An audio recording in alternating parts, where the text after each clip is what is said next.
Alright, the race is just about underway. Here we go! As always, we'll start with the 3 items appearing in the chest. The magic key is always by default in the back chest. It is still possible to get a magic key in one of the front chests as well. They start with the silver harp and the herb. So we've got 3 MP. We know we're not going to be able to cast Return. Has no spells otherwise, and looks like their stats are a little itty-bitty. That was interesting to see Tristal not even check his spells because he knew he didn't have magic for return. There is a town nearby, but Zone 2 is just north of Tentagel, so it's not entirely safe. But the town is Cole. Will Erdrick's armor be there? We're just about to find out on Captain Green. It is the armor! Oh my, so that's quite powerful to start out with. They're going to not need to worry about buying any armor at all, and will have self-healing. So it's really neat when something like this happens for a 13-player race, because it's going to have a profound effect on the way the entire race is performed. It's going to be kind of unique in a number of ways. Players will be able to move up to harder monsters faster, despite not necessarily being able to do as much damage. Players are currently trading in their silver harps for the Staff of Rain, of course. They won't have to worry about finding that extra cave either. Just the Jerk Cave for the Rainbow Drop towards the end. And we see just south of the Rainbow, or the Staff of Rain cave, we've got Sherlock Castle, so not too very far to walk for finding the Dragon Lord. So another peculiarity, even if the players can go at a low level before they've learned Return, they won't necessarily need it, they could just walk home. So, we have red slimes with Dragon Lord Breath. I mean, probably a good thing that we did find Erdrick's armor, but unfortunately with only, 22 HP, they're still going to have to get a few levels before they can survive one of those. Ironic that some enemies in Zone 2 will currently be safer than red slimes if their strength isn't high enough to do damage. Though if they can only do even 1 damage to a red slime, that's actually a little bit dangerous to start out with. Absolutely. I'm seeing no damage to the Drakey, and as well, Drakey has the sleep spell, and also has fire, and it's Dragon Lord Breath as well. Now, the Seawolf found a blue slime, so he's lucky enough to know something the other players don't necessarily know, which is that zone is the place to be, even if you have to fight 5 enemies to get to level 2. And that is the major key right now. Now Captain Green is just about to find out how brutal Drakeys are. The sleep spell happening, but not the fire breath just yet. There's the fire breath. So, a seed that appears to promise an easy start turns out to have just the opposite a few seconds later. We'll see what happens.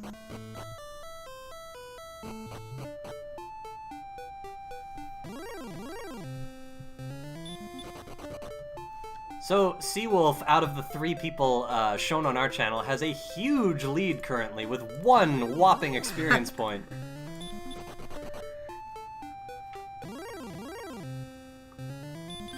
So it looks like the slime is in Zone 2, and just the fact that Seawolf knows that, it looks like he's rummaging around in Zone 2. Looks like Captain Green actually also has 1 experience point.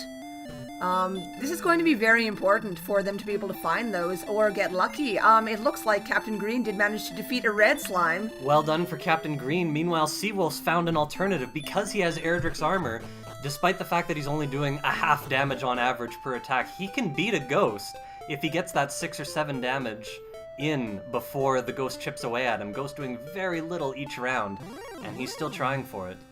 So we've got level 2 over on Captain Green's side. 16 power, that'll help a lot. 7 response speed, 2 HP, and 1 MP.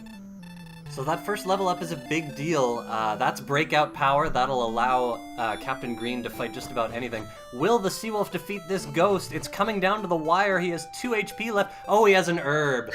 Well, that's right. He got an herb from the throne room, and that is the failsafe that guarantees him this win. Thank you, King, for giving us that herb. So, interesting enough, Drakeemas will also have the Dragon Lord Breath. Have we found 3 enemies with Dragon Lord Breath in the first 5 minutes in the first 2 zones? Yes, we have. Amazing.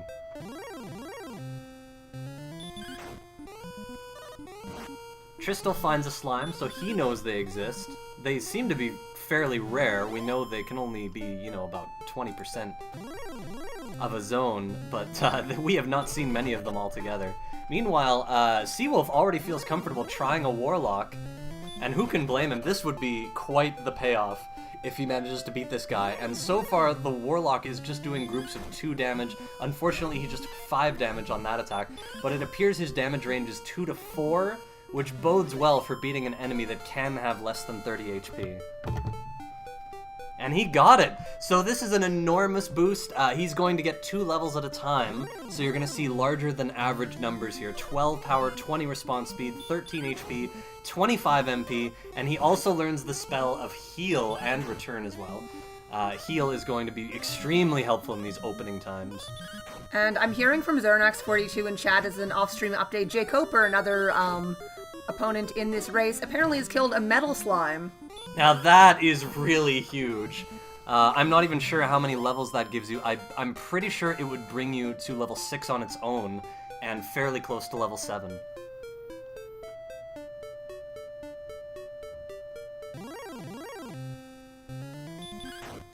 Now, Seawolf is more than strong enough to fight Warlocks now, so he's doing just fine. He's going to beat another one here, and that is going to bring him instantly to level 5. Yeah, Warlocks, you traditionally fear them in vanilla because they have the sleep spell, but in Randomizer they can be pretty nice to find because their defense isn't that high, and they're a very nice mid-level enemy.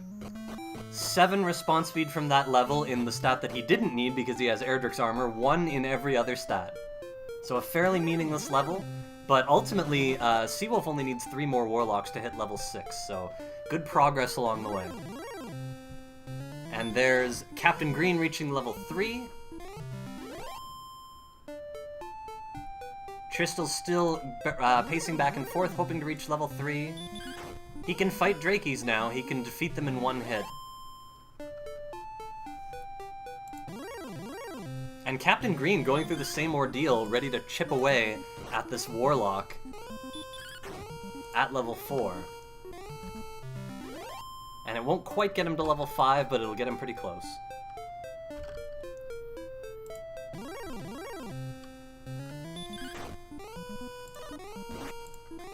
All 3 players fighting Warlocks actively now. Tristal now fighting one at level 3. And he's gotta, again, just chip away at it. I think the max he can do is 5 at the moment. Oh, there's a 6. And he's got it.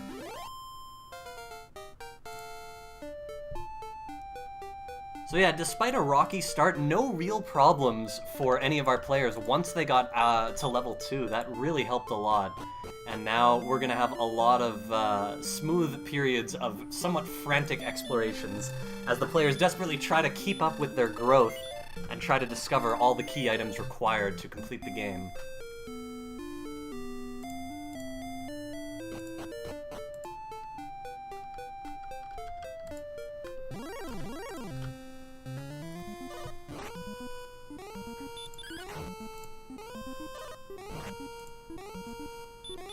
Tristal currently at the lowest level on our screen, but very much not far behind in experience, and still fighting a Warlock. This one is going to bring him to level 5, finishing it off with an excellent move. It appears the Seawolf is still electing to grind on Warlocks. They seem to be by far the dominant enemy of this zone, and that's working out really well, especially since it's desert tiles. He's going to have to beat, it looks like 4 more of them, including this one, to get to level 7. And at that point, we'll see what level 7 has to offer. Captain Green, it looks like all 3 players are making the same decision, and again, Warlocks seem to be definitely more common than 20% of the zone. So, that's working out really well for all 3 of our players here.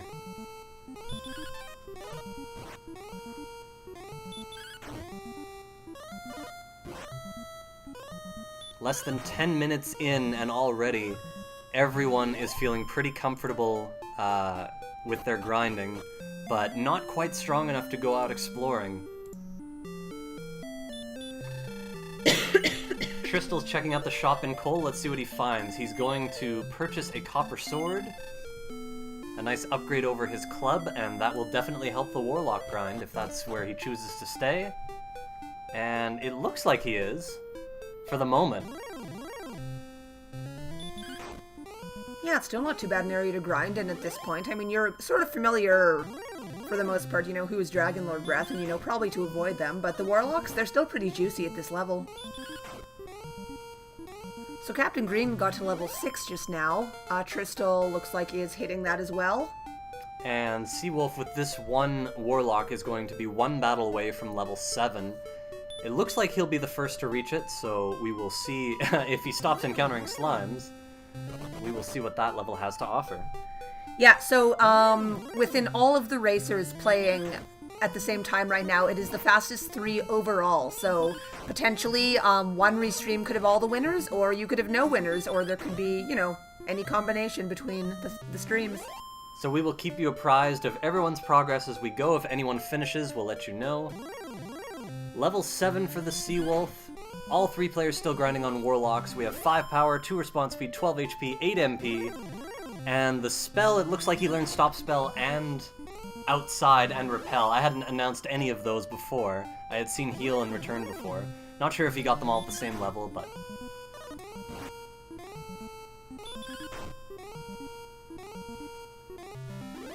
And Seawolf settling on a Copper Sword as well. It looks like he wanted a Hand Axe, but there wasn't one there.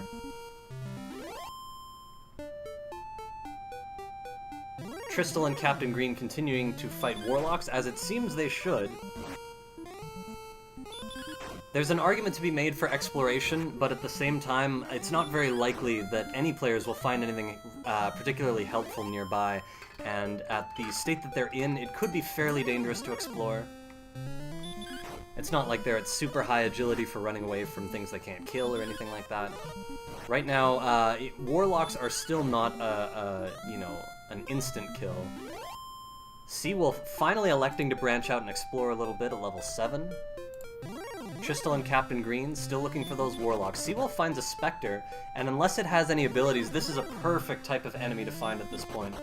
So it looks like exploration is going to work out well for Seawolf. And we'll see what he finds up here. It looks like just a dead end up that branch. And so far, weak to mid-range enemies only. Warlocks continuing to prove very abundant. After this one, Tristal is going to be 4 experience away from level 7 himself. And we'll see if he decides to explore at that point. And Captain Green in the exact same position. After this Warlock, he'll be 1 battle away from level 7 himself. So all 3 racers pretty close together. Seawolf finally finding something hard. It was a red dragon, but he managed to run away first try, and he gets a little bit more exploration in. No sleep spell. Will he be able to run from the Stone Man too? He does.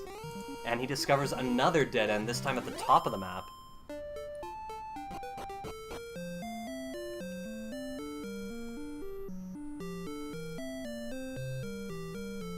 Looks like Tristal wanted to buy something, but he second-guessed himself and left.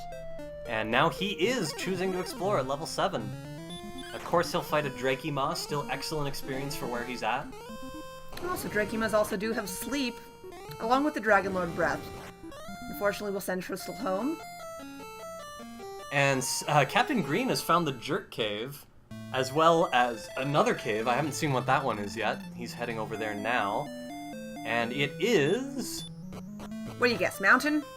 I'm gonna guess Swamp North. Nope. No, it's Mountain or Mountain Tablet. or Tablet. Come on. Shimmy. He's going up, so it's Mountain. Woo, Sparko called it. And oh, he hey found there. a Metal Slime. I wonder if this is where Jay Coper defeated one. But the Metal Slime does run away after 1 hit, so no big payoff for Captain Green.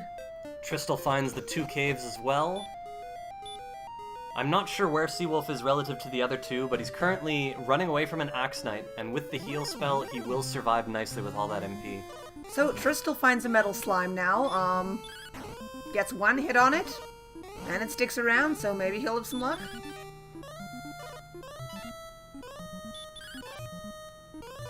Oh, the drama of a Metal Slime battle. Everyone's missing. Very often when I encounter a Metal Slime, I hope it just runs away, especially after I missed the first time. But here, Tristal is 1 hit away from taking it down, and you know he wants that hit no matter how long it takes. And there it is. and that will skyrocket him to level 8. 8 power is huge, 6 response speed, 2 HP, and 7 MP. A very nice level for comfort, given the situation that he's in. So now over on Captain Green's side, also is able to kill a metal slime, gets up to 630 experience points, which is good for the next level. Just 10 ahead of Tristal. The Seawolf getting all sorts of compensation both in exploration and the enemies he's finding. Currently fighting a wolf, which will be very valuable. He lands Stop Spell, and so that Sleep Spell will no longer work. And there's an excellent move for the 40 experience. Not bad. So let's see, in our downstairs caves, chests rather, we find the Curse Belt, beautiful. And the wings. I didn't see what was upstairs, and I'm also not sure if Tristal's been to that chest yet or not, but I'll keep an eye on it. Yeah, it looks like he's just about to take it here, and it is the torch. Actually, that makes sense because Captain Green was walking in the dark at first and then chose not to after. So there's a key. The 4th chest is a magic key, and that is a huge milestone for anyone who finds the mountain cave. Having keys early opens up a world of possibilities to our runners. So finding the mountain cave, given that Remolder doesn't seem to be anywhere nearby, is a huge boon for both of these players. So Stonemen have Dragonlord Breath as well. Unfortunately for Captain Green, he's not able to see what's in the very final chest of the mountain cave. Though, interestingly enough, we have potential to start a possible gold grind here, given that a bunch of chests were opened. That's right, so I imagine Captain Green is going to go and buy a couple keys first, and then proceed to the treasury and see what's there. I'm a little surprised. He just used his only key, as far as I know, to open this up. But he did save. I guess it didn't occur to him the possibility that he could do a gold grind, but he got a dragon scale in fairy water. Another dragon scale? Oh, it's a bamboo pole this time. Stones of sunlight. And there's the gold. There's the gold. So there are some things in coal for our players to buy, although... Oh, maybe it was all armor. Maybe there's nothing to grind for just yet. I imagine he'll still take some gold in the hopes that, well, he's leaving now. Maybe he just realized that he used his key? I did see some hesitation there. Yep. Yeah, he's resetting. Well, at least he knows what's there now, and he can certainly set up a gold grind later. And Seawolf in a cave right now. I didn't see which cave it was, but hopefully we can find out momentarily.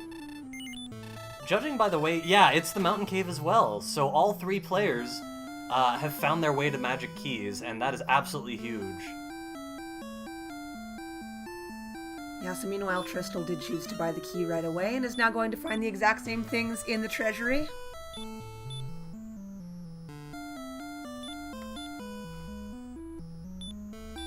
And it'll be interesting to see how much gold Tristal takes. He is getting to a point where he's fairly comfortable with Erdrick's armor, a mid-range level, and the heal spell. He can get around a little bit, so I imagine he'll take at least enough gold for his silver shield and just hope to find one in the near future.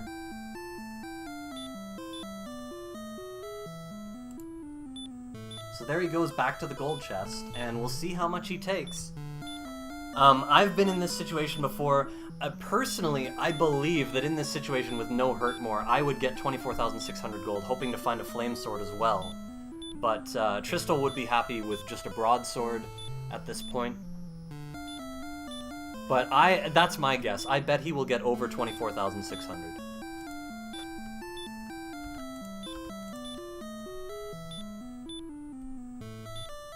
Captain Green unfortunately shut down by a blue dragon in that cave.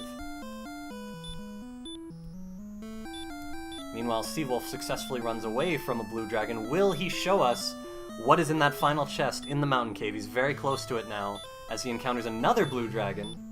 All he can do is try to run, and he does. The chest contains wings. Yeah, I hadn't actually noticed if Tristal had grabbed that one or not because I was so focused on Captain Green in Tantagel Castle.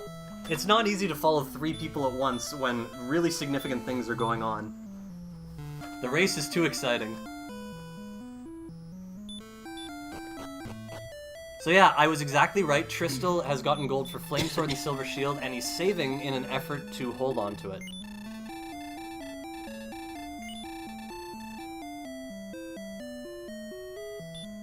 I'm trying to figure out the shimmies here, but I have to assume that we're in the grave on Captain Green's side.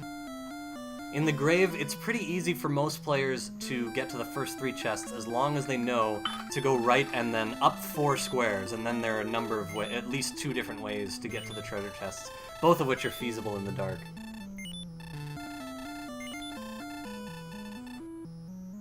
And so we've got the chest in the grave, we find a torch. A magic key, sounds like Mountain Cave. And gold. And looks like we'll be going down to the bottom.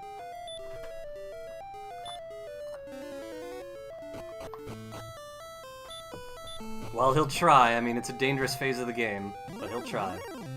So meanwhile, I think we've got both Tristal and Seawolf in the grave. Tristal cast outside as soon as going in, I think possibly checking to see if it was the swamp south, but is learning now that it's the grave. So yeah, Seawolf got a lot of compensation for not, as I mentioned, I thought he was doing, got a lot of compensation for not killing a metal slime in terms of his exploration, and some of the enemies he found on the way. He is not far behind the other racers, he's done a lot of exploring, and all 3 players have magic keys, so certainly, at least on this stream, we have 3 very close racers, and a lot of security. So, this promises to be a fairly close match. We'll see what happens.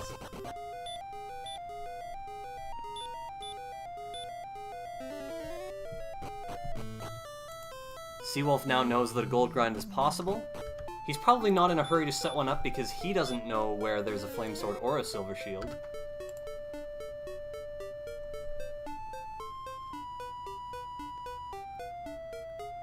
And now the 4th chest in the grave on Captain Green's side. It is more gold. Tristal exploring, Seawolf refilling his keys. Captain Green will be on his way down to the final chest, if he can get away from this red dragon. Which also has Dragon Lord Breath. That's at least 5 enemies so far that I know of, guys. Although in a slight consolation, they do have Stop Spell, though when they have the Dragon Lord Breath, you're really not going to want to deal with them for the most part anyway. Yeah, so if they're in Sharlock, them having Stop Spell is a boon, but if they use the Dragon Lord Breath frequently, the end of the game could be very dangerous regardless. Fortunately, the game does check for Stop Spell use first, which means that even if the Dragon Lord is 75% to use Dragon Lord Breath, it'll be less than that after the Stop Spell check. So Seawolf just got up to level 8, did have an earlier experience lead, but then was not able to kill a metal slime as the other 2 were, so now is falling behind, unfortunately. But yeah, those red dragons, they could be pretty dangerous. Like, you probably want to have like 55, 60 agility. Not everyone can tell you're joking. If by joking I mean being Sparkover. Sparkover recently had, in my opinion, a very lucky race where she just braved Sharlock with around 60 agility, and it worked out fine. And that can happen every once in a while. And it shows what can happen in terms of risk-reward going into Sharlock. The larger the race, the more likely it is that someone's going to succeed at an aggressive dive. And so you have to make the choice for yourself whether you should take one of those. Though I think seriously, most people, what do they normally like to have? Around 90-ish agility they'll call good? I like mid-80s for Armored Knights, and yeah, above 90 for Red Dragons. Alright, fair enough. Alright, so Tristal found Gavernham. We've got keys, so we're going to be able to see what's in the back. For now, we're just going to stock up on a torch and maybe some herbs. Boy, it is so nice finding towns like Garenham right after you've gotten keys. You can get those 3 chests and a free cave and whatever's in the shop. Tristal has made it here with all his gold. It looks like Captain Green has the same idea. He is going for Flame Sword and Silver Shield money. It makes perfect sense. I think it's the right thing to do for all 3 of our racers. And Seawolf will have the option now after this cave, even if he doesn't make it to the bottom. And the Droll, the 6th enemy that I've seen to have Dragon Lord Breath. What a seed this is, so unique in so many respects. This is going to be an entertaining race. A perfect roll. And oh wow, Seawolf already opened the treasury, and I guess the grave is in the basement of Tentagel, so he's got a gold grind going already. And why not get all that gold right away? It makes perfect sense. So, out in the back of Gardenham, we've got an empty chest, which means it's either a key or an herb, another cursed belt, and the fighter's ring. I should add, it makes sense because he's got the outside spell and lots of MP, so after he checks the bottom chest, he can just cast outside and keep all his gold.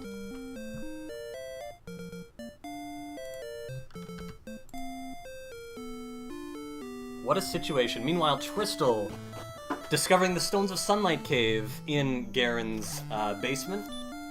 And the one chest you discover there is the Death Necklace. We won't know until later if that will come into play. But what does the Death Necklace do? I thought it just put you on, then the king boots you out, and then you have to go get it taken off. Well, Sparkover, it turns out that in the Randomizer version of Dragon Warrior, if you put on the Death Necklace, you gain 10 attack power, but you lose 25% of your max HP. So in order to get to the safe zone of 97 HP, you want to have at least 130 when you put it on. By golly, that could be really useful in some situations. Indeed. Like last night, for example, when I gained 70 HP at level 11, for a total of 131. Wow, it's the town of Remulder. We can buy keys. We already have keys, though. We can use them to get gold in a chest. Tristal does have a lot of money, though, and is definitely hoping to find either a flame sword or a silver shield. And we found the flame sword. Meanwhile, Captain Green has brought his money to Cantlin, 3 shops for the possible flame sword and silver shield. And he'll check them all if he has to. It looks like the Seawolf has found Swamp South, not realizing he can cast outside to get out, but... Or am I wrong? Is he in the grave? Yeah, oh yeah, he's still in the grave. That's my bad. That's the 3rd floor of the grave. It kind of looks like Swamp South. Maybe he forgets he is outside, then. Well, he still wants to get to the last chest. He's on his way down. Oh, sorry. I was getting confused then with Captain Green. The Red Dragon is casting a lot of stop spell, but still very hard to run away from. We'll see what happens. He got away, so he's still got a shot at that last chest. And once he does that, I believe we will have seen every treasure chest except for the Tablet Cave and, of course, Sharlock. The coordinates are 10 north and 68 west. 10 north, 68 west.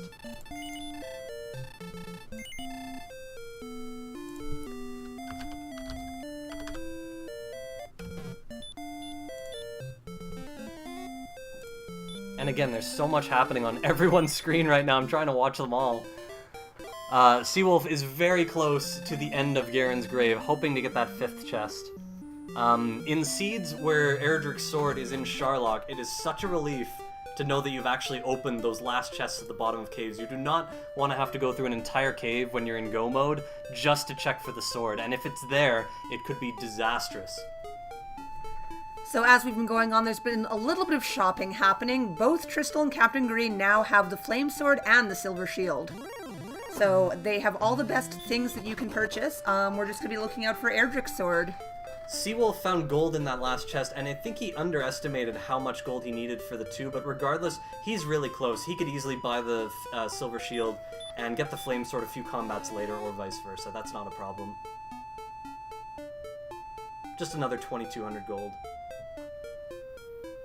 Yeah, it's just a few goldmen, right? We're not killing goldmen today, I don't think. That's a rare one in Randomizer. Yeah, it's rare to want to kill one on purpose. I did actually recently once kill one just because the 6 experience would lead me to my next level. That was kind of funny.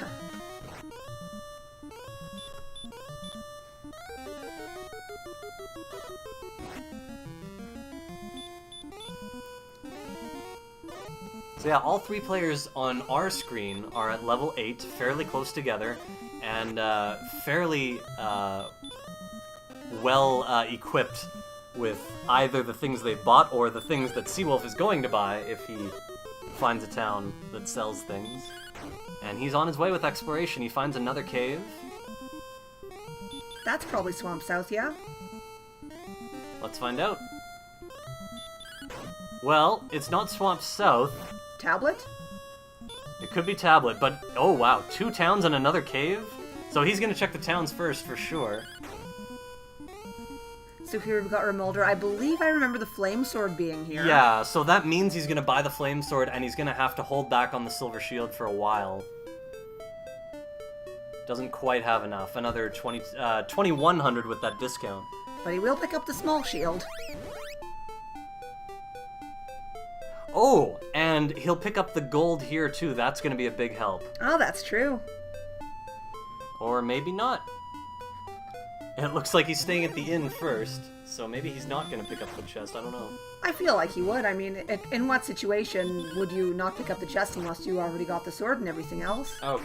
Yeah, so he just didn't think about casting Repel on the way out, that's all. But it's a small thing. It's not going to hurt him. So, yeah, the gold chest being there means that if he had to, he could grind that chest for the Silver Shield. So that would be a pretty long grind for every 2 keys or every 3 attempts you'd have to go back in and buy more keys, Yes. walk all the way around the town. And here's the Tablet Cave, I think. No? No, I'm not sure which one that is. Swamp North, I guess. It's got to be the Swamp Cave at this point. We found Mountain Grave, and if it's not the tablet, yeah, that makes sense. Also, it's got enemies in it.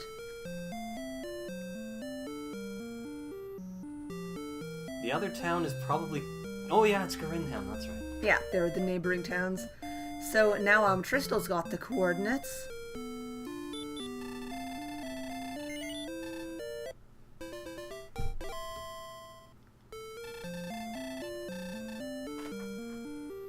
And if the spot is countable, I look forward to seeing how our players handle this count, which is almost straight to the west. It all depends on if Erdrick's token is there, so they may try to kill an enemy in Hawksness first, or they may, you know, stumble on Hawksness by chance and find an Axe Knight and be able to defeat it. Yeah, since they found the armor right away, you know, if Hawksness is an easy kill, you may as well research what the item could be there before counting out the coordinates, because if it ends up being the Fairy Flute, you might not want to bother with that. Seawolf picking up the Fighter's Ring from Gurinhem and going into the basement for that Stones of Sunlight treasure chest. And it is the Death Necklace. Still. So we've got an Axe Knight in Hawksness, one of the favorable enemies for sure. Once you get hurt more, you can kill that in one attack. So Tristel got what I said they would be hoping for, and the Axe Knight has hurt, so he was able to beat it with ease, and the Fairy Flute is there, which means the token is on the map, and everyone's gonna have to go search it out.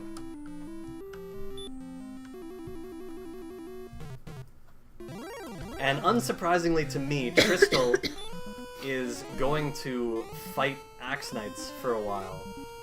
And he's going to use Stop Spell to prevent those hurt spells from doing chip damage. Axe Knight's very clearly 75% to cast the hurt spell. This is a great spot for Tristel to try and get some very fast experience. And in this type of situation, although exploration is very important right now, our players are weaker than normal and don't have hurt more or heal more. It's just such a good time to get a spot like this where you can gain experience rapidly. 1 kill away from the next level, so he's doing a little heal walking before returning. Axe Knights have heal and hurt, so with Stop Spell there will be no healing and no hurt damage. So by the way, speaking of our stats, let's just take a look at them for a moment. Whoa, what do those orange numbers mean? So the implication is, when you have an orange number in the stats, you really do not want to be going to the Dragon Lord with those. You want to keep, you know, working your levels up there. Of course, there's always some different wiggle room to go with, but it's a general guide. Tristel at level 9 getting 3, 3, 9, and 4, I believe. No new spells, which means basically he's in the same spot he was before, and he's going to try and grind another level. Stop! I really can't blame him for doing this. It seems to be the right move to me. Again, all players are weak. Experience is more important than usual right now, and Stop Spell seems to be working every time on these Axe Knights, so it's just a fantastic position to be in. Yeah, I don't believe I've seen Tristel get to the Tablet Cave yet, and yeah, also has not been to the bottom of the grave. But I don't think there was anything down there. Gold was the bottom chest, and I don't think the other one was anything important. Yeah, like, it is a bit of a hike. I mean, some people might once you've seen all the rest of the chests, might just opt for going into Sherlock instead because there are more chests in there and math speaks to you. Doesn't always work out for you, but it's always an option. It'll depend on a number of things. Like, if agility is really low, I think players would favor going into the grave first. You know, if they're going to have a harder time running from things in Sherlock and they don't have things like hurt more or heal more or whatever, it might not be as feasible to grind for the sword. So lots of possibilities to consider on either side.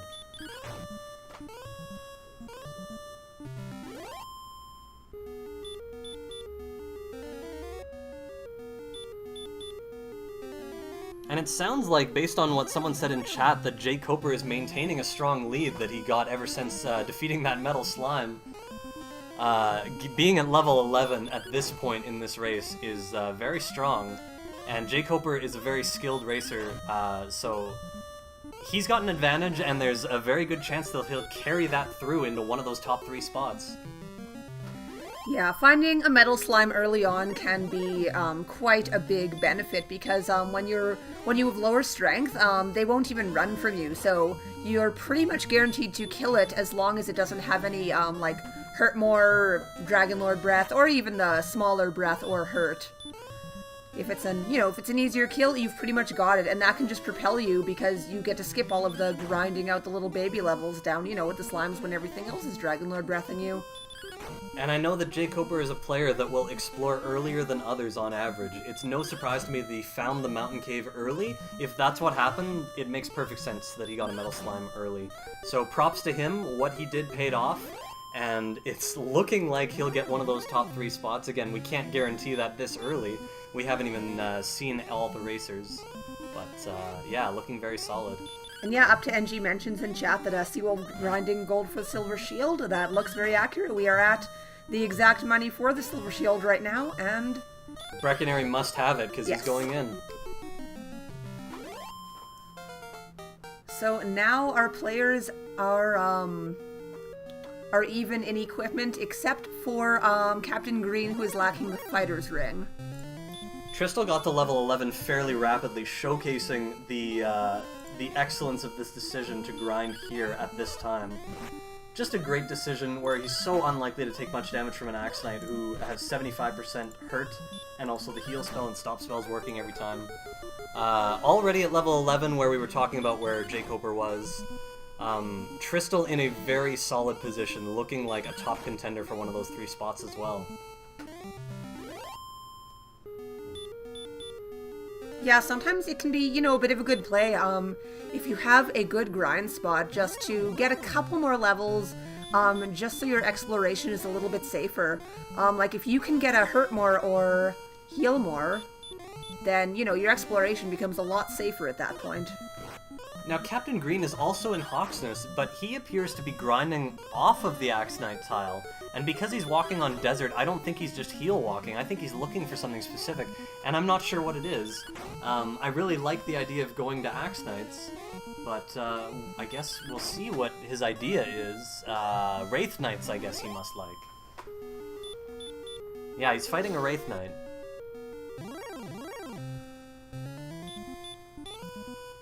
I don't know if he actually saw the Axe Knight was there, but maybe just not realizing how much of a favorite he is against an Axe Knight right now. Just because of stop spell. Counteract that heal spell. But as I say, I don't know if he's even checked the tile yet. He might just be assuming that it's an enemy that's too hard to beat right now. Which is fair, I mean, you can't really blame him. Plus, he's found Knights and Wraith Knights in the desert tiles, so he's getting a good grind himself. It's not quite as good as Tristal's, but he'll be on his way to level 11 shortly. And you can see, relative to the Seawolf's experience, it's really working out for him so far.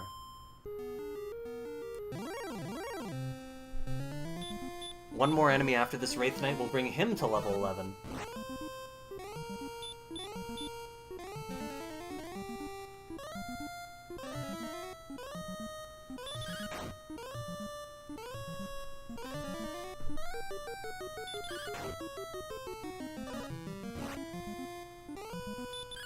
Seawolf rediscovering Garinham. I believe our players have found every town now.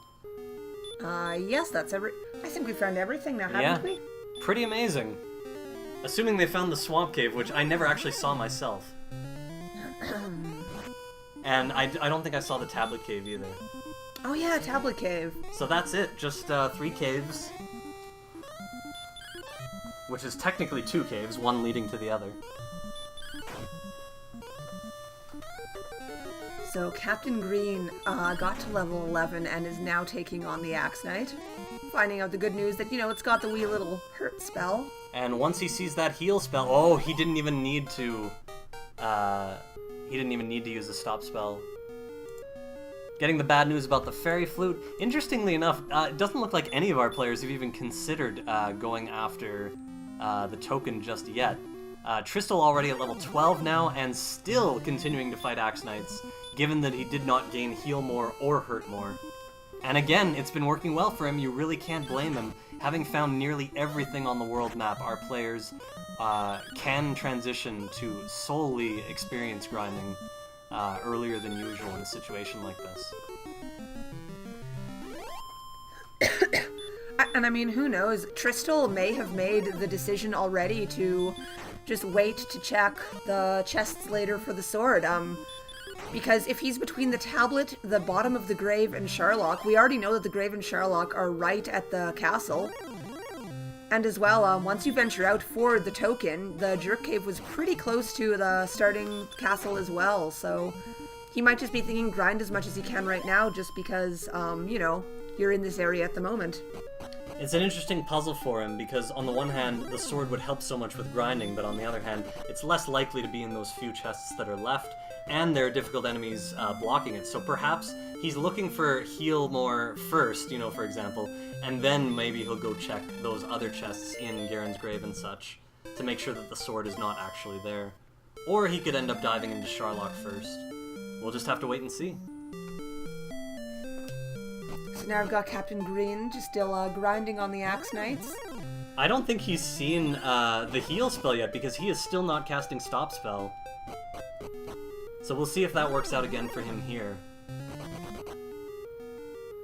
There's an attack from the Axe Knight, and I think he might get it on this attack. Yep. So he still doesn't know about the heal, and it's still working for him. He's got enough for 1 stop spell.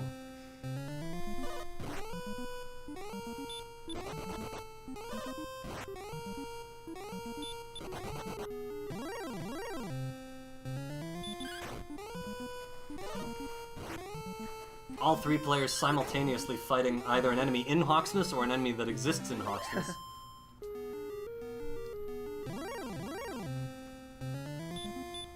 Seawolf unfortunately has fallen behind in experience.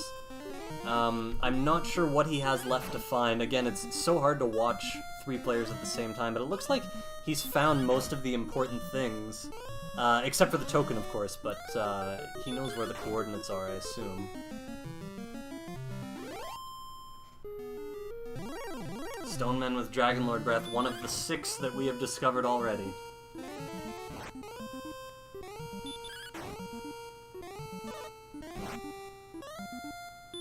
Tristal at level 12, showing no signs of stopping his grind against these Axe Knights, propelling himself ahead in experience. And it really does seem like this is the right move given his circumstance. His character's relative weakness and lack of spells. This seems like a good time to propel forward in experience, and when he gets what he's looking for, even just one of those more spells, he could be on his way to finish up exploration and dive into Sharlock.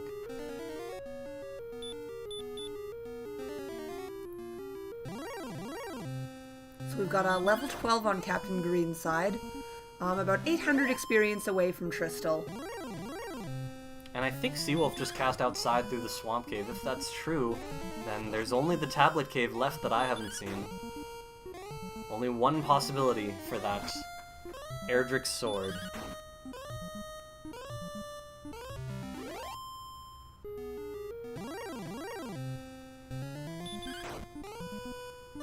It looks like Tristal is not even using Stop Spell anymore, and that's because of the amount of damage he's doing.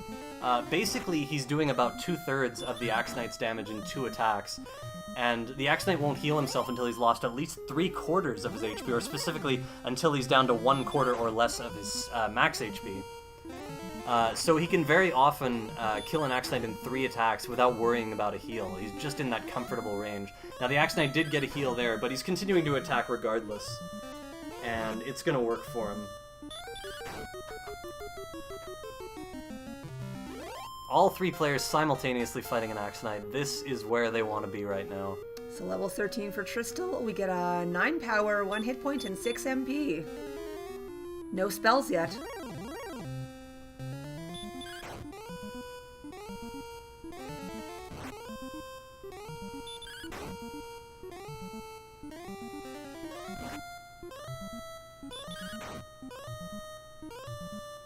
So yeah, Seawolf has the right idea. He's not in as good a grind zone, but it does have Axe Knights, as well as a couple other enemies that are definitely good for him. So he's going to stick to this area for a while. And he reaches level 11.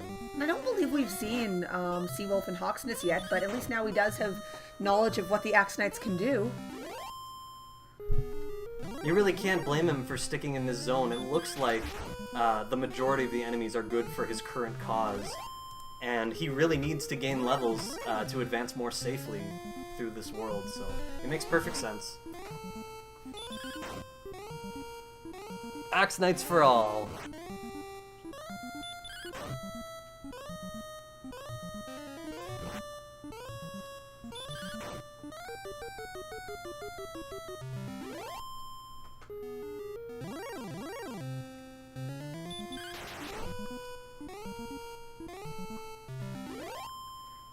So we have an update by Mechalink in chat. By experience, the current ranking is Jay Coper, Tristal, Captain Green, Eternal Newbie in 4th, and Seawolf in 5th. So interestingly enough, we've got a powerhouse of a restream going on right over here. Indeed. 3 of the top 5. And it's surprising, Seawolf is fairly behind in experience, and it is significant. But for the top 4 to be so much more ahead is really interesting, and they're going to have probably a fairly close finish. But there's so much more to go, and I have no idea how much the other players have explored. They might have found more. Who knows? Maybe even someone else has Erdrick's Sword already, and I don't even know it. We'll find out later. This could get to be really interesting, though, that, with the potential currently of 2 of the, 2 and 3 places being right here on this channel. Absolutely. Let's see, looking into the weapon stats on the tracker for everybody, nobody does have Erdrick's Sword yet. Interesting. So Lorgon asks in chat, if you felt like you were losing and you had the Death Necklace, would you put it on now? The answer, it's kind of a difficult question. I feel like it's only a good idea to put it on in the mid-game if you are certain that your HP is really low and you don't think you'll be using it. So that may not be a decision that any player feels comfortable making right now, because they're in the mid-70s or so in HP, and it only takes so much more. It's not like they have high MP. They might have to get quite a few extra levels to get that MP up there, for example. Putting it on early is a risk. If you're going to use it in the end game, it's good to not have it on so that you can go through Sharlock with extra HP. And it can cause a certain number of problems, so it's not a decision you want to make too hastily. So on Tristal's side, we have level 14. 2 power, 2 speed, 1 hit point, and a new spell, which is... Heal more and hurt more. Whoa. And instantly, as I predicted, Tristal casts Return, and he's going off to explore. Where he's going immediately, I'm not sure. Walking at this pace, he's not looking for the token immediately. We'll find out shortly. I'm kind of curious. Maybe he's going to the Swamp Cave to rescue the princess. I think he forgot he has Hurt More because he's fighting an Axe Knight. It could just be a reflex, too. Absolutely. You spend so much time just fighting and fighting them that, it's second nature at that point. But he uses a Hurt More on the second turn, and he's on his way. And I believe Captain Green is 4 Axe Knights away from the next level? Let's see. Yes? Question mark, my math? 4 more now. Alright. Oh, it's a 56 something, isn't it? Yep. Yes, alright.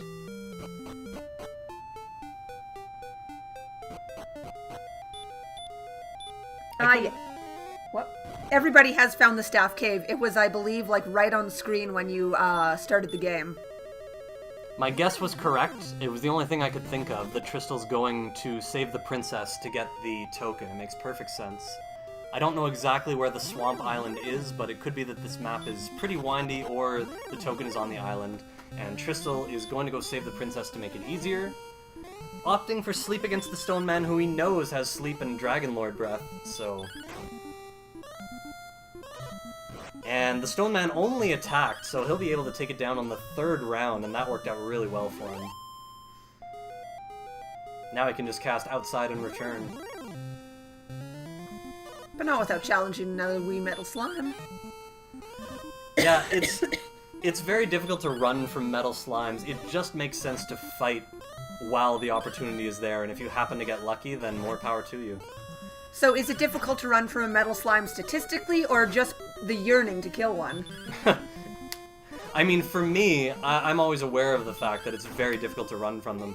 For other people, you know, the yearning to kill might be more of a stronger factor, but I don't even have to consider that because I know it's so difficult to run from them in the early and middle game. So meanwhile, as Tristal, I'm probably assuming, yep, kills the metal slime here.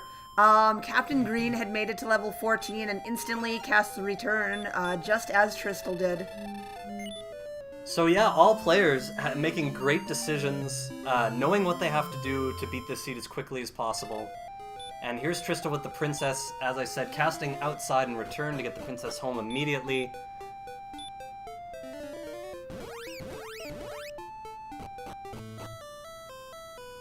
And ultimately, with the experience from the Stone Man, even if you could count out the coordinates, this is not a bad decision. It's not going to cost you too much time, and remember, if you were going to walk all the way over there, at least 78 steps, it can be a slow walk as you carefully count the steps and everything. Gwaylin stealing a torch from Tristal. Ugh, always. Always the torch. I have been torchless in Charlock because of Gwaylin on a handful of occasions. So I thought it looked like Captain Green was trying to count out the coordinates possibly and then chose not to right away.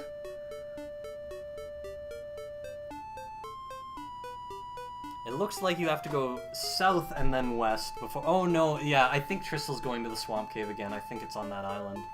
The players would know better than I do, though. I really don't have any idea of where it is exactly on the map, and that's something I wouldn't be able to tell without drawing a map myself. So yeah. We should have used the 4th box for NES cartography.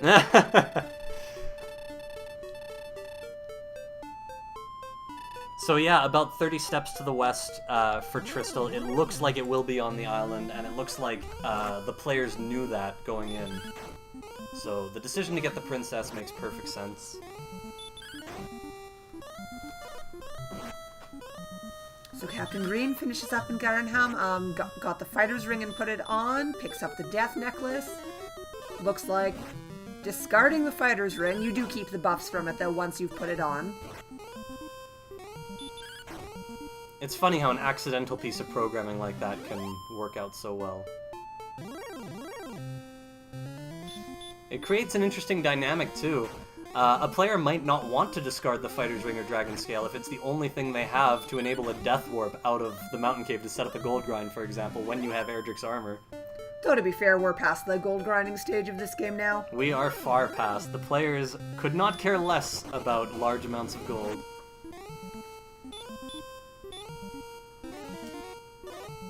I might have been wrong about the Stone Men having sleep. They might just have Dragon Lord Breath.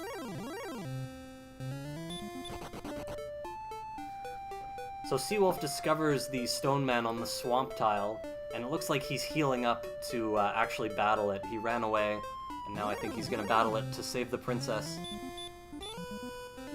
So yeah, all 3 players with the same idea pretty much simultaneously. And Captain Green has found the Tablet Cave, and it's just gold, so that sword is waiting in Charlock. Any player who decides to take the risk and not dive into the end of Garen's Grave or the Mountain Cave is going to be rewarded.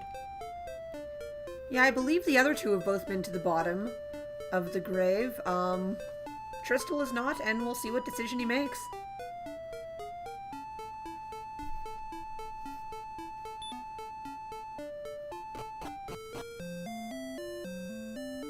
Quick little in trip for Tristal before he discovers where the token is. I don't think he's gotten it yet.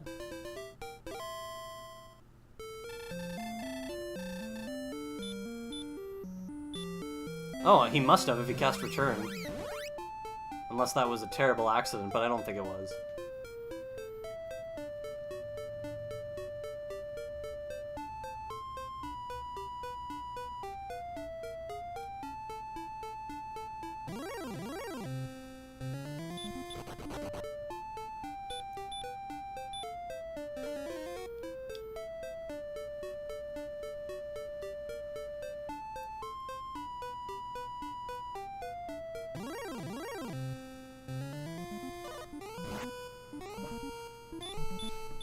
So yeah, with Heal More and Hurt More and everything discovered, all players are in go mode once they complete that the discovery that Tristal has done, that level of discovery. I'm not sure where Tristal is headed right now. Maybe looking for a specific grind zone. Oh, okay, he did not have the coordinates yet. He didn't have the token, so I guess that means that it wasn't on the island across the swamp cave. He just thought it was. So it must have been close in that regard. I think he... Oh, never mind. Almost there. Very close. 9 steps away. And... Oh, he went too far north, so he'll use Gwaelin's Love again, and he'll step a couple down and pick it up. Oh, a couple down and 1 to the left. And with that, Tristal picks up the token after discarding... What'll be a torch? Some wings? Fairy Water would be my choice. Oh, Wings, he has Return. He can Yeah, discard the wings are necessary. Yeah, Fairy Water is better than Wings in the endgame if you have Return. You can actually use the Fairy Water to get to Charlock. Alright, so let's just take another look at the stats here. What are we working with? Mid-range stats all around, but you know, nothing quite enough to fight the Dragon Lord yet.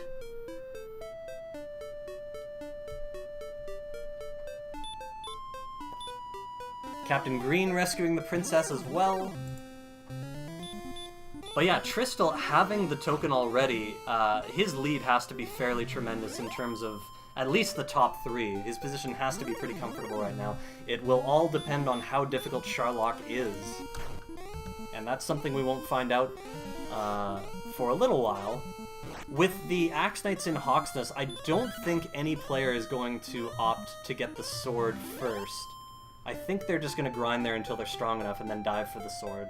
Yeah, that would make sense, especially given that there also was a town quite close to Hawksness from what I remember. So, you know, you just go in, go back to the inn, in and out, a few times, you're ready for the Dragon Lord.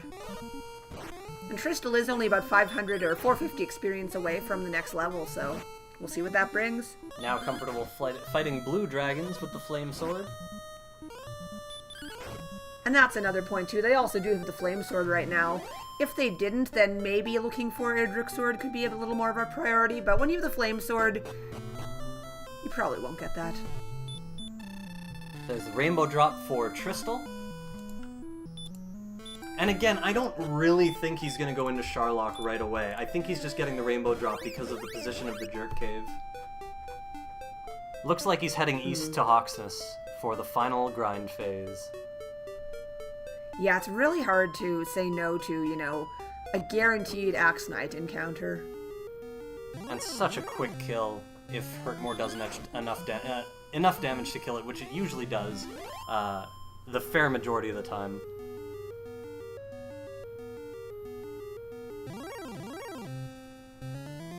And it looks like, I think Captain Green also just went through the swamp cave, and he's going to discover that the token is not on that island.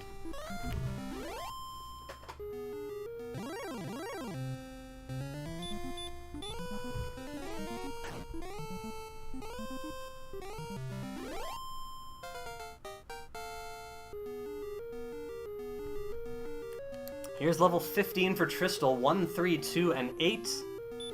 And I think that's the final spell he learned. It doesn't really matter what it was. He had all the important ones. It might have been, like, Hurt or something.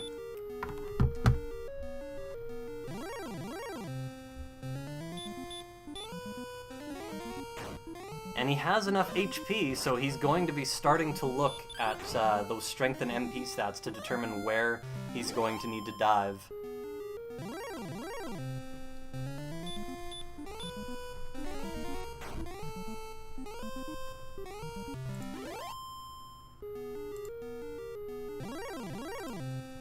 Still no one finished, which is not a surprise at this point.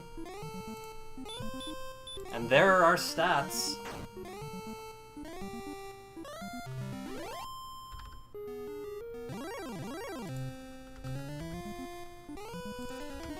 I'm just running some math. It looks like the players would have to attack or Tristal in particular would have to attack the Dragon Lord 15 times to win, and he only has 11 heal mores. So it looks like another level is necessary for his situation. To at least be the favorite against the Dragon Lord. You don't want to go when you're a heal more short, and then, you know, have a close battle and lose when you could have just grinded a level first. So I think most players, the vast majority of players, would opt to get that level and hope for safety.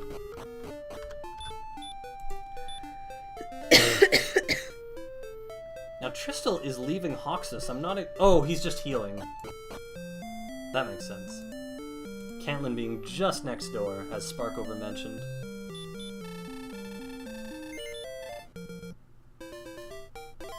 Getting that magic back so he can do those rapid hurt mores.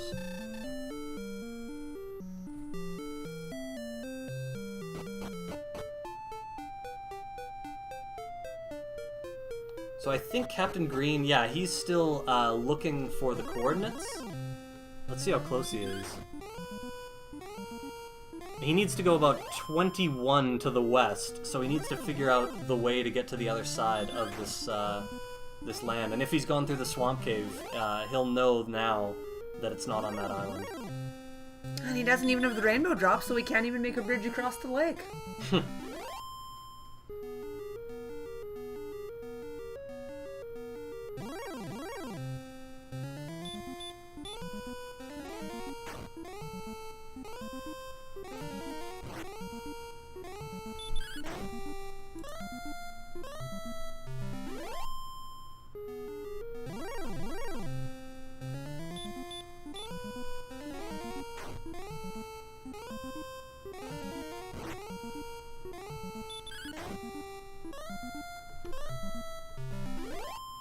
More grinding for Tristal. He's just over 1,000 experience away from the next level.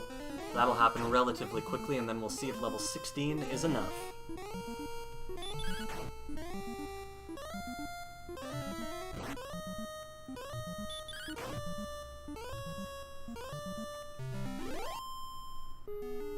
Sounding in chat like Jake Hoper, with all his experience, it doesn't have the token yet, so he's still on his way to get that. And things could be very close for first place.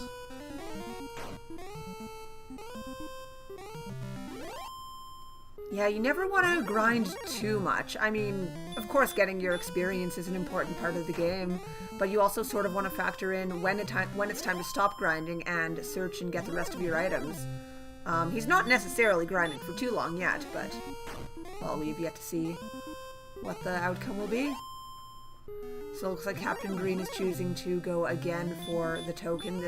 I assume we were on the second continent at that point. Yeah, maybe he was just checking if there was a way around somewhere. So now he knows he's got to do a walk around here, which is not that bad. It's pretty much just a screen south, and then you go west and 2 screens up. It's really not that bad.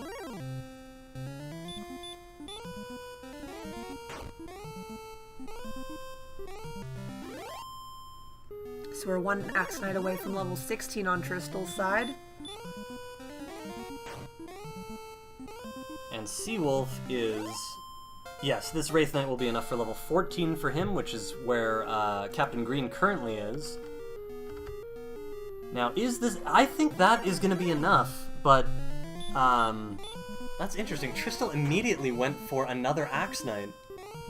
I really thought that was enough of a gain. But let's take a look here. I'll run the math again. This has to be enough.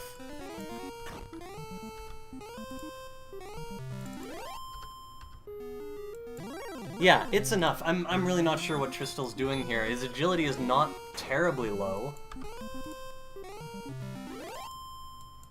I guess he's just making the decision to take it from a slight favorite to hopefully, you know, a guaranteed victory. And I guess the reason he's doing this is because he's had a really fast seed. He must feel like he's in the lead. And he knows that he can get a level really rapidly with Hurtmore. It's still kind of a surprising decision, but ultimately I think it's going to pay off for him. I think he's going to secure some safety on this final battle. Centroid could also have a good point in chat.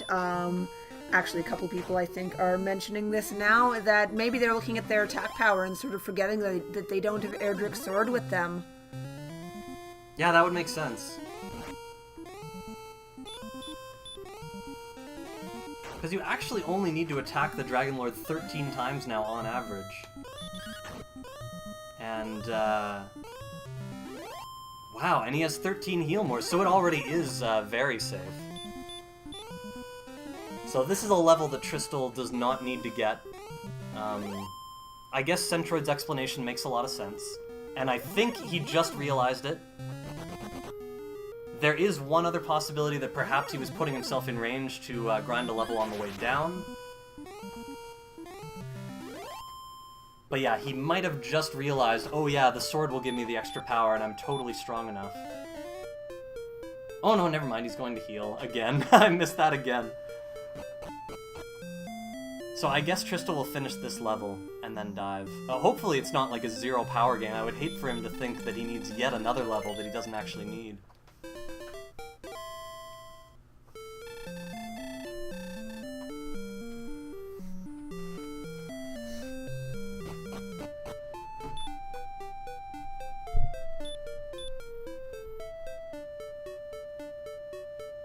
And yeah, we're headed back to Hawksness on Tristal's side.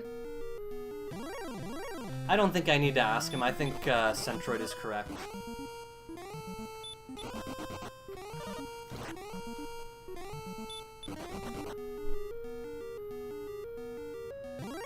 Yeah, I don't think I've seen a werewolf in this game at all.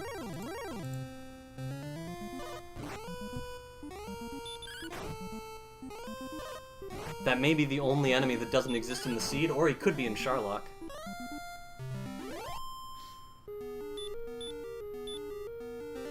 Now, TME bringing up another interesting theory. Personally, I don't really believe that a player would risk something like this with 6 free chests in the basement when there are only like 9 or 10 left to go. I mean, that is a majority play to expect the sword down there. But it is possible, in theory, that Tristal has decided, again, with his relatively smooth seed, that it might be a good idea to just try and win without the sword altogether. And again, just this one next level, which he can get so rapidly with Hurtmores against Permanent Axe Knights, it'll get him there pretty fast. That's a reasonable theory, and it's something that I never thought of before.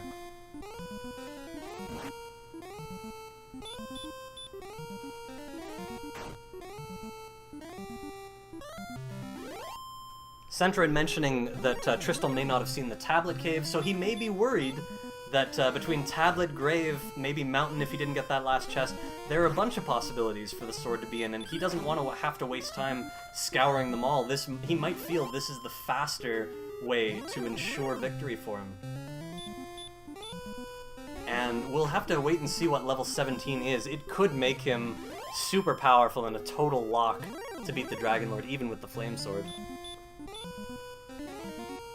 And as Up to NG has mentioned, he may get extra agility from this, which will make Sharlock safer as well. Lots of reasons to argue that this is not a bad play at all. Just given his very specific situation, the chests that he hasn't found in particular.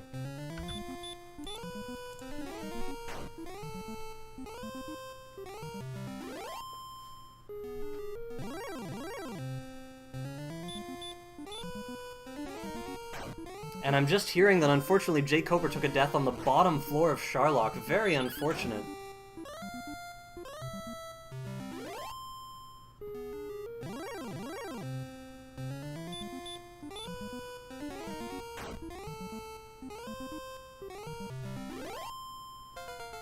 So we've got level 17 for Tristal now. What do we have? 7 power is pretty big. 7 agility is going to be a help. And an extra heal more. He now has 14 heal mores. And I've got to assume he's in go mode now.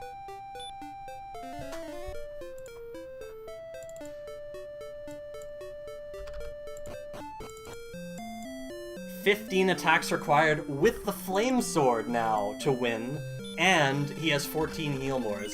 So even if that was Tristel's plan, it has worked like a charm. Level 17 was enough.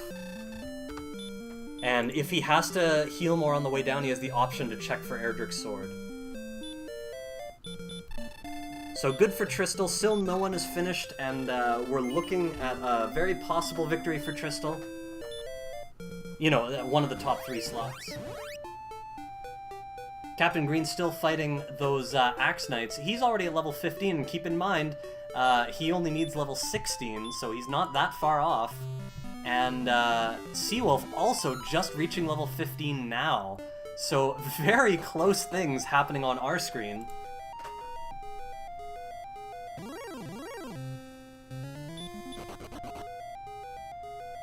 Tristel begins his descent into Sharlock. Finding a golem, he's always happy to see that. Very not happy to see an armored knight, but with 80 agility, he runs away first try.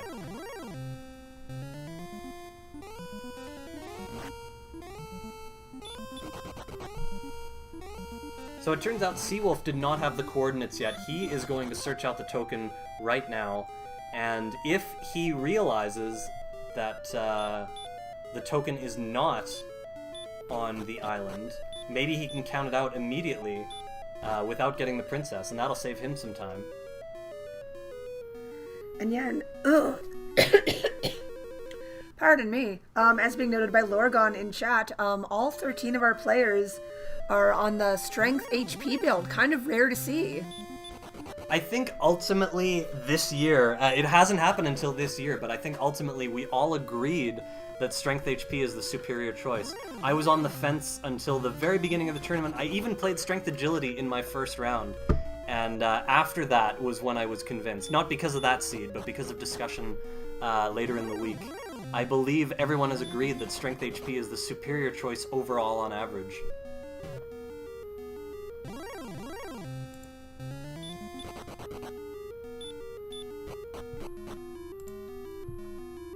Tristel on the 4th last floor of Sharlock. Everything going very smoothly for him so far. Still has all 14 heal mores. If he makes it to the Dragon Lord like this, he will be totally safe, even with the Flame Sword. And unless he discovers like a lot of red dragons on the bottom floor, I don't even think he'll check for the sword. I think he's just going to go for it.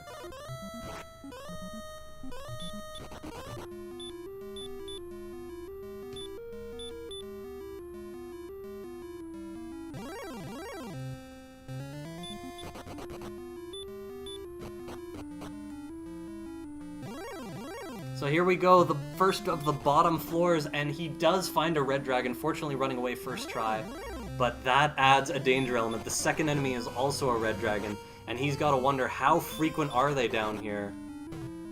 Now he does manage to run away second try. I'm shocked to see him use an herb so early. He already didn't have full herbs. Maybe he's just praying to get the sword. I don't know, no, he doesn't need the sword. I'm really surprised to see him use an herb so early, but I guess he wanted to keep himself safe from Dragon Lord breath range. Just bad luck, he's found 3 red dragons in a row on the 3rd last floor. Fortunately, this one is stop spell happy. That's all it's done so far.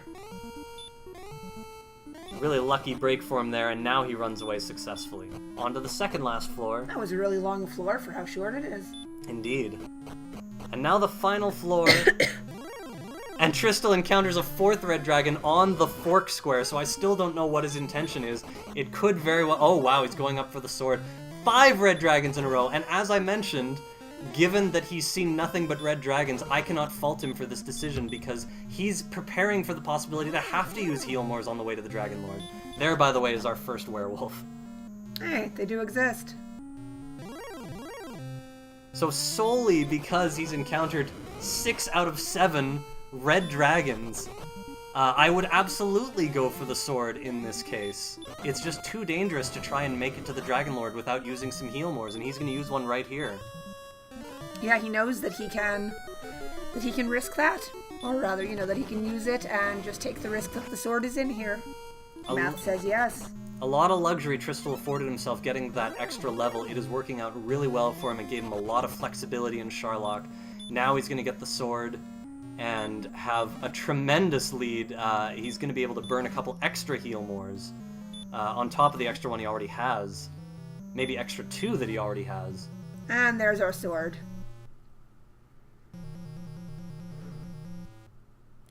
And just meanwhile on Captain Green's side, he has reached level 16. So I assume Captain Green will go here.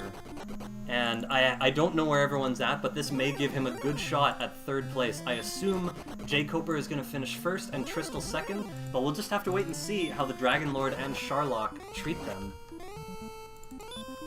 Seawolf is checking the coordinates, and it looks like he's just 10 steps away.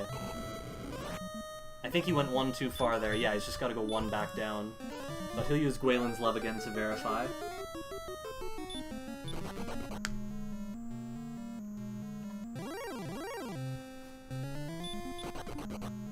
Oh, I was wrong. Eternal Newbie is fighting the Dragon Lord.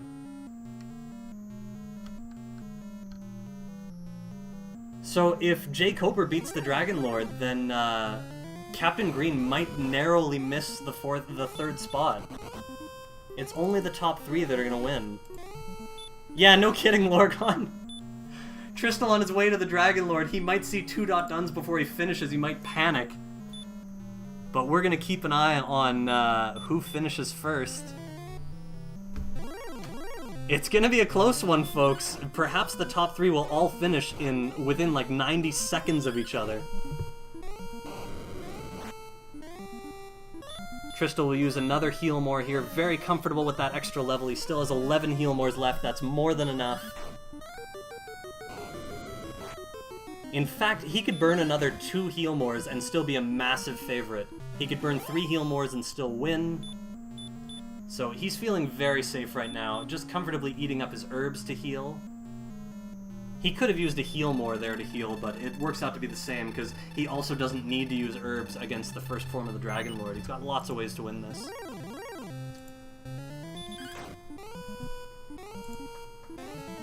Nobody finished yet. I'm really expecting to see the dot duns pour in any second now. Captain Green is in Sharlock. Seawolf only needs 1 more level. It looks like he might be diving for the sword while grinding. And Tristal fighting the Dragon Lord. Still no one finished just yet. It sounds like in chat Jay Coper has found the ball of light, and he will be advancing to the playoff bracket.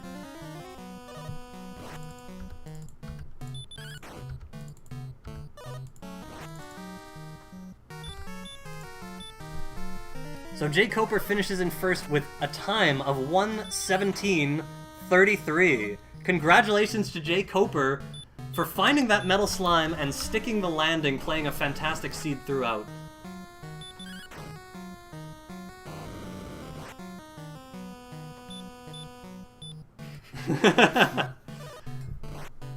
And in 2nd place, there's the Eternal Newbies finish, just 40 seconds behind Jay Coper. Tristal must be panicking right now, I can only imagine. Go, Tristal! though this is going to be a lot cozier of a fight for him, I think. Yeah, the fight itself he's not worried about, but I'm sure he'll be checking the math closely. If he's done 155 or more, he will absolutely go for that last attack without healing.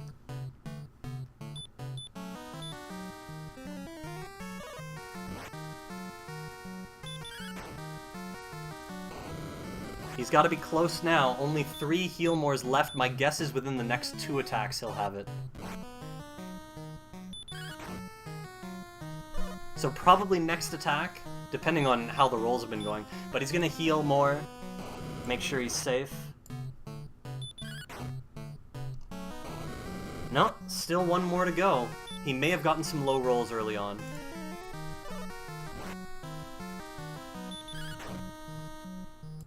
There it is.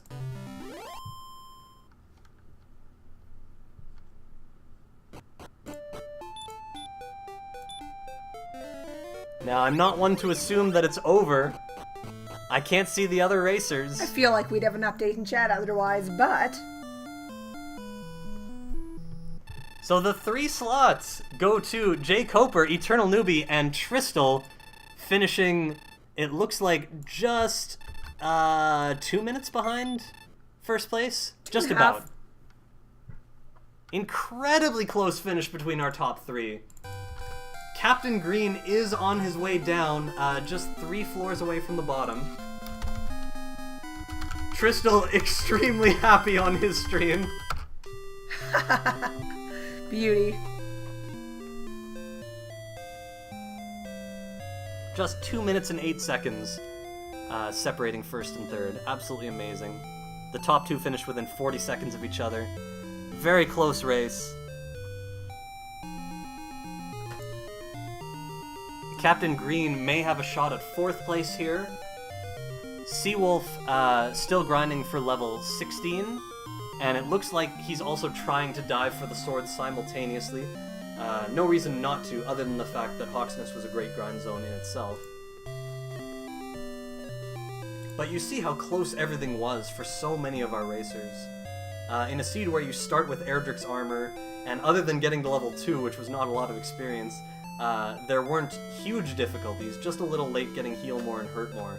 But there were lots of ways to overcome that, and we saw on our screen that our racers found a way. The Axe Knight grind was a really smart idea, using Stop Spell to prevent heals. And we had a faster than average race finish here for the first few finishers. And now we see Captain Green is on the bottom floor. He's at level 16, so he'll definitely be going up for that sword, and he'll be relieved to find it.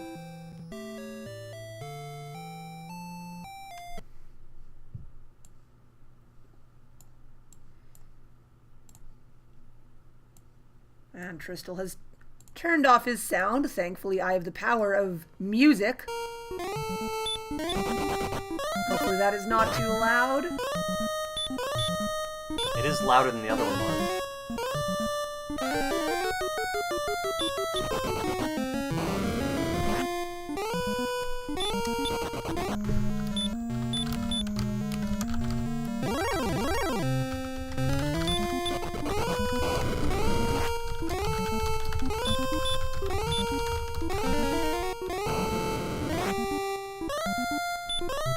So we're just waiting to hear on the interviews. I'm not sure if they're all going to be doing it just in one channel, or if Tristal will be coming here. We will find out shortly.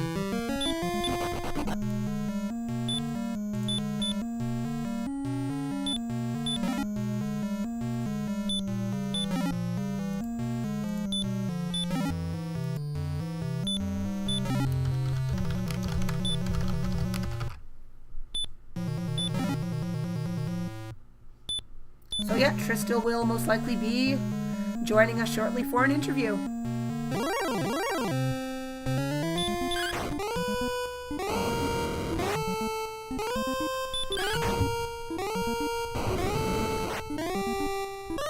Hello. Hello! Welcome, Tristal. Good game. Yeah, great job. Yeah, that was scary for sure. Thank you. Yeah, I can only imagine what you were feeling when you saw the first 2 players finish within 40 seconds of each other as you're fighting the Dragon Lord. Oh my goodness, just hand shaking, just like, oh my god, please don't make this extra level I got be the difference, you know. I mean, the bottom level at Charlock was definitely, showed me that it was worth it to get level 17, but, ugh, that was tense. Yeah, the first 6, out of the first 7 battles you found on the bottom 3 floors, 6 of them were red dragons. I didn't even realize, at first I thought that you misjudged your strength because you didn't have the sword, but then someone in chat suggested maybe you are getting another level on purpose because the Axe Knight grind is so fast, and you might be looking to go without the sword in case it's in one of those other chests that you didn't open. And suddenly that made a lot of sense to me, so I really appreciate that decision. I thought it was really smart. Yeah, that's exactly it. Maybe it was a little less that the axe grind was easy and more that I only had 73 agility the level prior, and that really was just gonna, like, it was razor thin, even with the sword at level 16, so I really didn't feel like trying to dive Charlock for 5 minutes, only to find no sword and then to have to level again would be really gross. There's always the chance of level 17 just giving me like 20 power and then I don't care anymore. Turns out 12 MP was enough to not care too. So, but yeah, I only had a 2 out of 3 chance for the sword to be in the basement. There was still the vanilla sword chest, and the 2 chests in Garen's grave outstanding for me. So it certainly wasn't 100%. Oh, as well as the tablet cave. So I guess even worse than that, 60%. But yeah, go ahead. I was just telling people that if the bottom 3 floors of Sharlock were clean, that I was certain you would go without the sword. But as soon as you found those first 5 red dragons, I told everyone, I will bet you that he's going for the sword now. Even though he hasn't used a heal more yet, he wants to have that security on the way. It's just so dangerous with that agility. Yeah, and I almost went down to the last heal more, so definitely worth it to go get it. A lot of great decisions on your part. I really especially liked when you started fighting Axe Knights, seeing that they had 75% hurt and also the heal spell. And stop spell worked every time you tried it, as far as I saw. So grinding until you had heal more and hurt more, I think really sealed the top 3 for you. That was pretty much it too. I knew I wanted to grind as early as possible, just in case hurt more was at like level 9 or 10 or something. I still had to go find the token, but I didn't really want to go do that without heal more or hurt more. So I figured may as well just grind because stop spell was working most of the time. I definitely had quite a few misses on it, but that's just from the extreme number of Axe Knights I ended up killing. And eventually I just decided, well, I don't really care how much hurt damage I'm taking. I've got enough to not worry about stop spelling every time, so... So it may have been tense for top 3, but still no one has finished in 4th, so you guys really were a fair distance ahead. Really strongly played on all 3 of your parts. I'm told that Jay Coper defeated a Metal Slime extremely early. He is definitely one to explore earlier than most players on average, most players who like to really initiate their grind early. And it really paid off for him. And then Eternal Newbie, I didn't really get any updates, but all 3 of you must have played extremely well. Yeah, I mean, there was definitely some Triss luck involved, too. I hit a Metal Slime to jump from, I think, 7 to 8, right in Mountain Cave there, so a lot of things really lined up for me. That Metal Slime probably jumped me ahead 3-4 minutes. That was also part of the reason why I decided to go out and grind level 17, because I really didn't feel like I could be that far behind. I figured with a, 12-13 player race, there's going to be some variance where somebody's just going to get like the super early Metal Slime or just a ton of early Metal Slimes and variance it out. And, if that's one player, that's fine. I'm only worried about it if 3 people do that. So I figured that was a long shot, and I figured I was probably looking good as far as my time was going, and that seems to be the case, so it worked out. Yeah, you and Captain Green actually got Metal Slimes very close to each other, so you were pretty close, but you pulled ahead shortly after that, and you were really efficient. Currently, of the 3 finishers, you were the only one who went at level 17. The others both went at 16. Yeah, I'm not surprised at that. I figure... Again, just with this as being a play-in race where you just need top 3, I could see taking some risks and going at 16.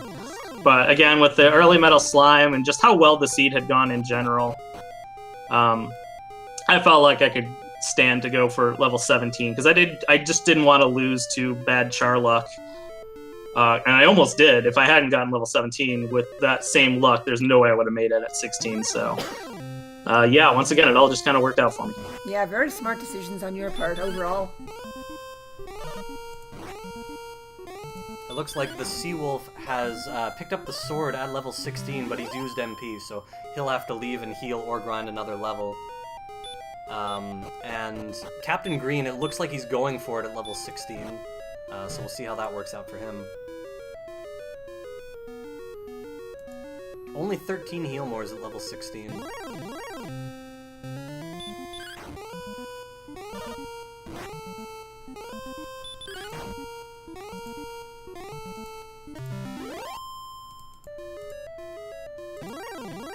Yeah, level 16 is definitely doable, and of course Jay Coper proved that, and Eternal Newbie. But with those red dragons on the bottom, it would be terrifying.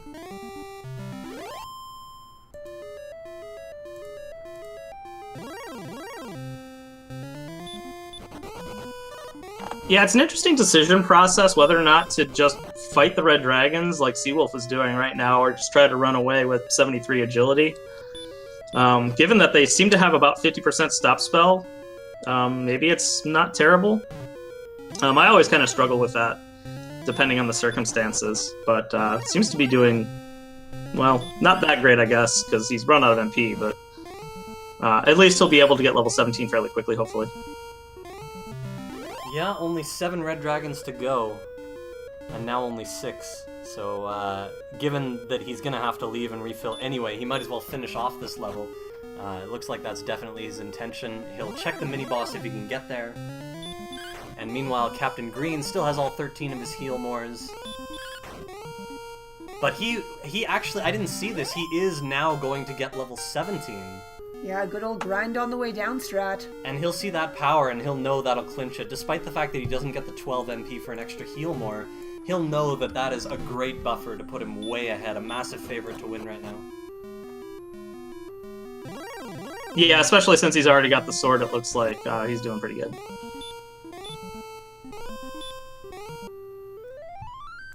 Using a safety fairy flute, just in case, because again, his agility is pretty low.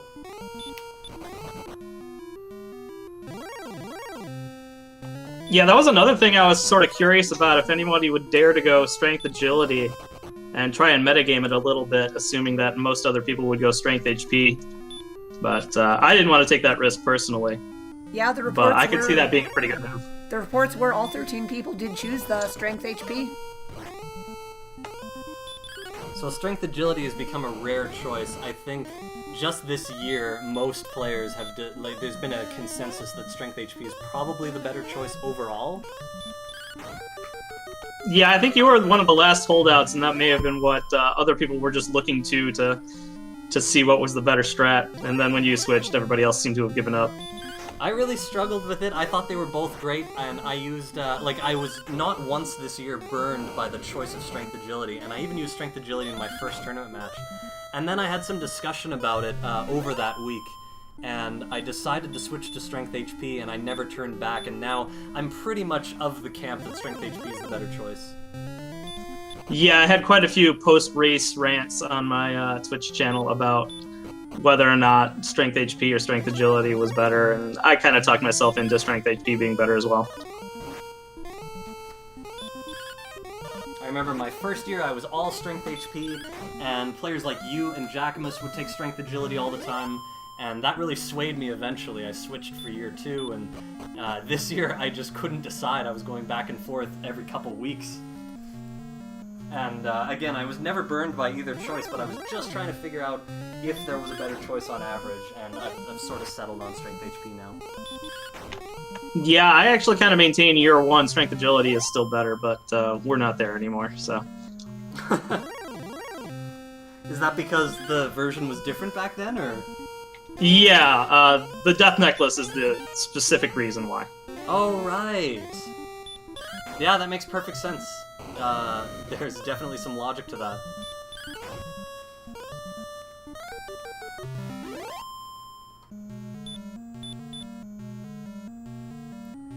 So Seawolf has hit level 16, 17. 17 numbers. So he'll exit immediately and come back. Meanwhile, Captain Green still has 12 of his heal mores, in a totally safe position to win. It looks like he's fighting for level 18, which is a big surprise to me. Like, he's definitely a big favorite with 12 heal mores, and he shouldn't have a problem making it there. Let's see what happens. I don't know why he's fought so many enemies. This is actually an interesting case study on Strength HP versus Strength Agility as well. We don't have the stats in front of us to check, but with 103 max HP at level 17 with a Strength HP build, it's likely that the Strength Agility build still wouldn't have enough HP to handle the Dragon Lord right now. So even without taking the Death Necklace into account, Strength HP is definitely the way to go on this seed. Right. I'm just clicking on player 4 here with the stats. Level 17, Strength Agility would give you 95 HP at level 17. Yeah, that's no good. Yeah, so just to show you in comparison. And actually only an extra 6 of agility on top of that, so that's not even an even stats. Yeah, I would feel perfectly fine with 96, but with 95, whenever you take a 48 from the Dragon Lord... Oh, no, I'm sorry, 95, that you would still be brought down to 47, and that would still be, like, only a 1 in 8 shot to lose. So not extremely dangerous, but you'd definitely be scared trying it.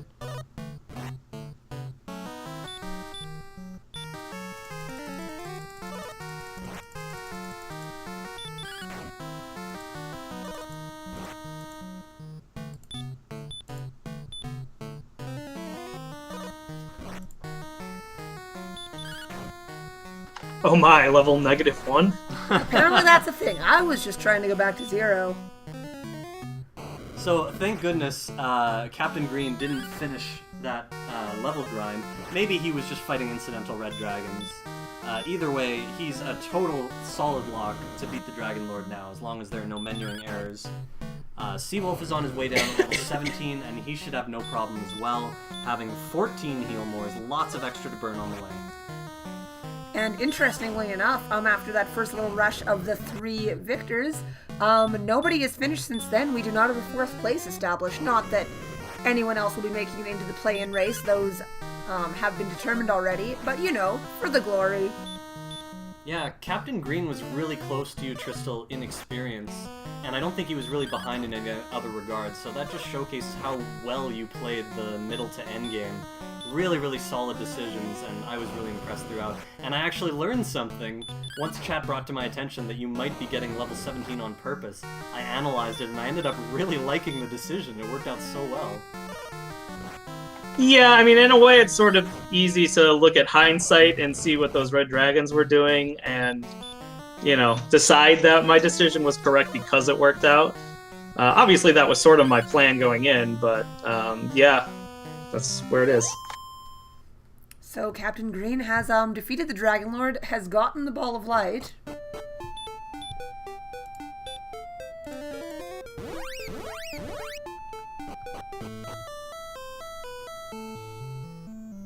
Headed back on his way back to the king. Easy to get nervous around this position, but he has finished in 4th place. And such a difference between the top 3 and the rest. So major congratulations to all 3, J. Coper, Eternal Newbie, and Tristal, for playing such a solid race and finishing so early. Really well played. And GG to Captain Green with a very respectable 4th place among this gigantic field.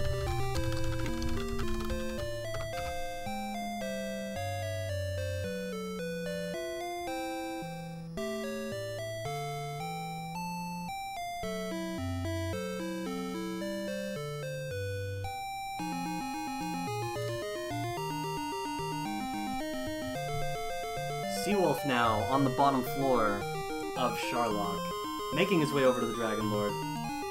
Should have no problem with the battle. He has burned off a couple heal mores, but he still has 11, and that is more than he needs. Wow, he ran away from a red dragon 1 step away from the tile that has the forced red dragon. And he might not have to use a heal more here. Yeah, he got the red dragon in 3 attacks. On the second one, it cast Stop Spell after breathing Dragon Lord Breath. So Seawolf will use his...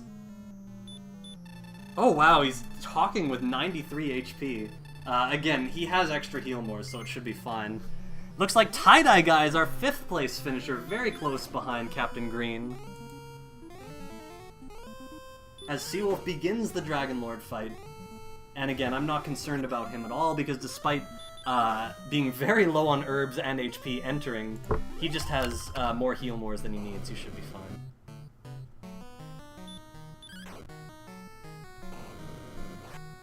Eleven's actually fairly close. If he gets some really bad attack rolls, he could be in trouble. So he lost 1 attack because of low HP entry, but I think he would still be the favorite with 9 heal mores. So it's pretty much like he has 1 extra right now, and my prediction is he'll have about 2 attacks left at the end on average, so maybe he'll have 1 heal more, or maybe he'll use it and then win on his second last attack. Somewhere around there is my guess. Yeah, I agree with that. He's the favorite, but it's not free. Right. Hey guys, just want to say GG Tristral real quick. GG. Hey, GG, Captain Green. Yeah, great, GG. So we've just got a few minutes. Looks like we're going to be wrapping up pretty shortly, so that we may do the bracket reveal on Game Boy's stream. But yeah, what were your thoughts on this seed? Yeah, I thought it went pretty well up until all those red dragons on the bottom couple of floors, but pretty happy with the way I played. I mean, I will take 4th place in a field this tough any day. Yeah, I mean, despite missing the bracket, unfortunately, you know, that's very impressive for, you know, a 13-player race. Yeah, and it looked like you played very well, especially in the early game. You got yourself very close behind Tristel's experience. I couldn't see the other two players, but you and Tristel were very close throughout most of the race until the very end. So yeah, I thought you played really well, and exploration worked out okay and everything. Good fights, a good time to fight the Axe Knights and everything like that. Yeah, thank you. I definitely look forward to watching this one back.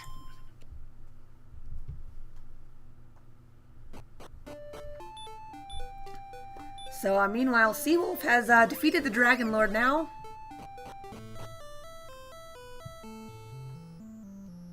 So yeah, despite how early the first person finished, we are now just getting the sixth finish. That's not even half the field yet. So a lot of difficulties evidently throughout the seed for some players. But there it is. Seawolf gets 6th place in 141.01, and Janaceel finished in 7th at 141.13.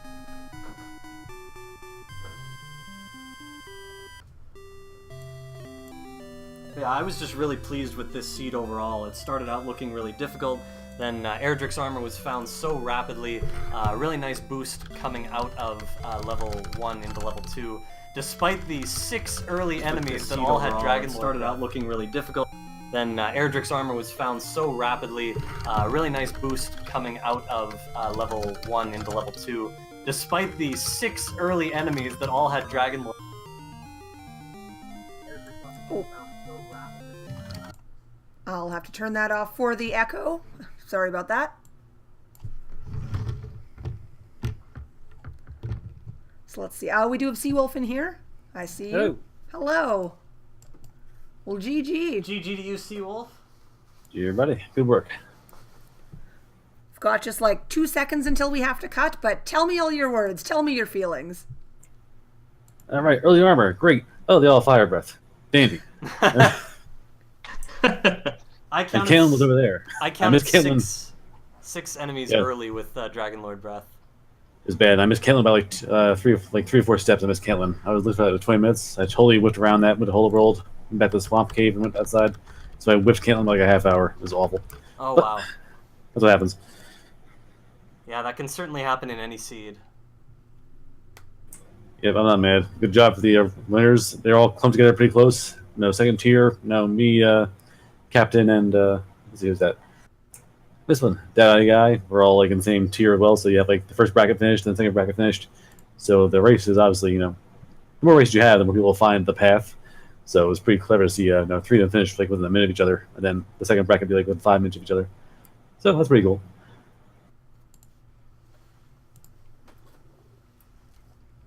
All right. Well, great job to everybody. It was a lot of fun. You three rather, were all pretty close to each other on mid-game. So, any final comments before I send us off? I'm looking forward to the bracket reveal. Good luck to everybody. Oh, gee, I could face you. That's frightening. Mm-hmm. I get one of the mystery people, so that'll be interesting. Thanks so much for providing us with such an interesting race to commentate, guys. You played great. Yeah, thank you so much, and GG Tristel, good luck going forward, and GG Sparkover, or good luck Sparkover and Nescard going forward as well. Thank you. Why, thank you. Y'all have fun. I'll see y'all in the commentary booth and watch on the stream. Right on. All right, yes, and with that, we will be heading over to Game Boy's channel for the bracket reveal. Thank you very much for joining us tonight, everybody, and, well, we'll see you in the next races. Have a good night.